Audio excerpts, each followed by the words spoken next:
Chris Roberts, and then Chief Geek, Chief Security Architect at Calvio. Okay, and what brings you to this conference? The crew here, Des, brought me to the conference. They were like, hey, come and have a conversation, come wave hands on stage. So it's kind of what I'm doing. And what do you think people will learn from you? That's going to be interesting. We'll see. The discussion's all about the future of humanity. So we'll be having a conversation around human engineering. We'll be having a conversation around nanotechnology, bio-nanotechnology, actual artificial intelligence, consciousness, and a whole bunch of other things. So we'll have some fun. So we are talking about the future. Exactly, yeah. But how does it look, the future? A mess. A big mess. So the whole logic for the talk is to basically take a look at where we're heading. I mean, you look at the amount of technology that's coming in, you look at the billions of devices we're bringing into our homes, our offices, our work, you look at everything that we're putting into ourselves, you look at where we're going with consciousness, and you're like, okay, we're still struggling to fix passwords, and yet the technology is so much further advanced than we are able to make awareness, to deal with, and everything else. It's like, how do we actually deal with it? So that's kind of what we're going to have a conversation about. And what we should do about that? We're going to give a few people a few options, and we'll see what happens. So we're talking about the future, and whenever I look back, I feel like we used to have much more human contact that we do now. So I'm worried. I want to know that, are we doing something about that? Are we going to this future where everything is going to be tech and digital, or we are going to try to bring back the human? No, or do both at the same time and try to complement the digital and the tech world with the human contact?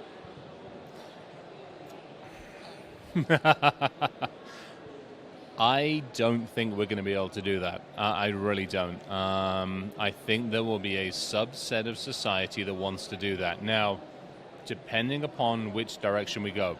If we go with the artificial intelligence, quite honestly, if that system eventually gains consciousness, it is a whole different set of rules. It's going to look around and see what humans done, and it's going to be like, why are we in charge? Why are we dealing with the planet? Why are we not good to each other?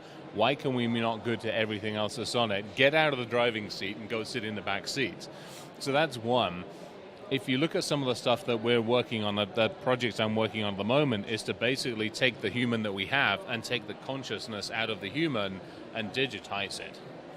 So at that point in time, you then get to the fundamental question of actually, what are we? What are we? Can we be reduced to a simple set of ones and zeros? Argument for, argument against it. So there's definitely that. You also have, there's also this attitude that with the technology, we keep looking over the precipice. It's basically what we're doing. We've had it going on and on now. You look at the nuclear age. The doomsday clock, I've actually got a picture of the doomsday clock in the presentation. And you look at where we have gotten closer and closer and closer to that precipice, yet somehow or other we managed to pull ourselves back out of it. I don't know if we can keep doing that with technology. We're putting so much more tech out there. We're building it into ourselves.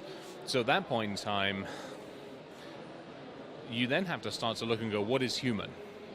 Is it simply existence? At which point, if it's simply existence, does it matter what form we exist in? Is it a human form which is fragile? Is it a digital form which currently relies on power, but can we then change that to an entirely different thing? Is it something in between? And does humanity fracture? There's that whole, you almost end up in a dystopian type of world, because you have those people who are like, I only want to be digital. I don't want to be physically human. It has a finite lifespan. It has problems. It has issues. And yes, we can circumvent some of those now and further.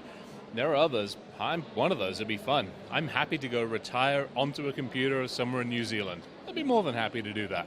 I need to ask this, but when did you become when did you change from being the bad guy to a good guy? I think I've always been, well, I still can be the bad guy. I've rarely have I trodden over that line. I do what I can to try to use my knowledge for anything on the good side of things. We try as researchers, we try to do the responsible disclosure. As researchers, we try to look to the future and help people understand what technology is. The wonderful thing about being here at DES has basically been they're like, hey, come and talk, come and help us understand what the future looks like. So that's huge, that's really, really cool. I mean, ever since I first started messing around with computers, rarely has there been much malice in there. So normally it's to do with like ex-wives is normally where the malice comes in, but everything outside of that is normally pretty good for the most part. And about artificial intelligence and robots and all this, how do you see the future about that?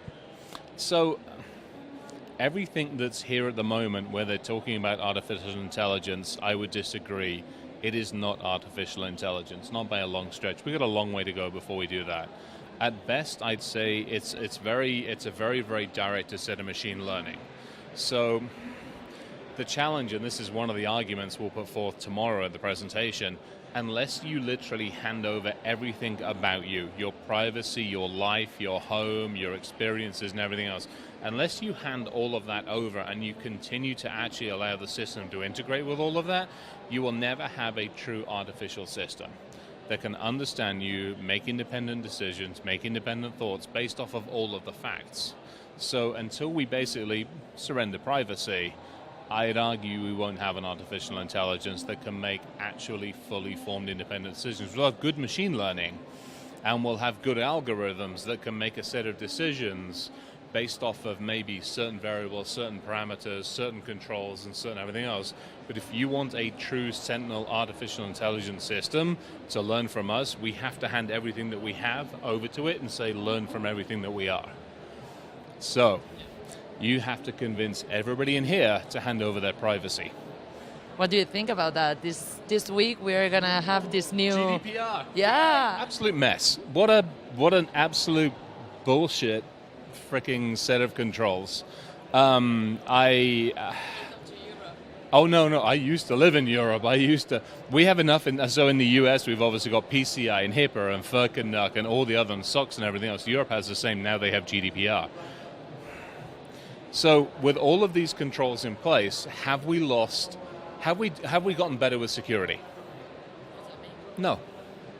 Last year we lost anywhere from 1.9 to 2.6 billion records. And that's after spending billions on security, billions on everything from compliance to certifications to all these other wonderful things that are meant to make us feel good about security. And yet we lost more data. So what's going right, what's going wrong? It's the illusion of security. It's an illusion, and that's the problem. Whoa, that was good. There are so many companies out there which are going, we can solve your problem. There's a company here, I can protect you from hackers. And I'm like, bullshit. Number one, it's the wrong target. You need to protect us from criminals. We're the hackers. We're actually on the right side for the most part. GDPR for me is just another tick box. And that frustrates me. It wants to mean well, but you're dealing with corporations, you're dealing with companies who will basically take a look at a piece of paper and say, okay, it will take this much to become compliant, and it'll be this much even more to become secure. Therefore, we'll do this much and we'll call it quits. I don't have a lot of faith in it. So I need a headline of what you will be talking about. The main idea. It's tough. I mean, I think the talk is it's called Staring into the Abyss. I actually just messed around. I just did the 2 slides. It's basically Dante's Inferno. You know the 9 layers of the Inferno? You can actually apply those 9 layers to information technology and security and how we're evolving. So it's kind of interesting and scary in the same way. So now we've taken Dante's Inferno, which is a very interesting view of hell, and information security, and we've gone, the 2 actually work well together. This is not good. Okay. Last question.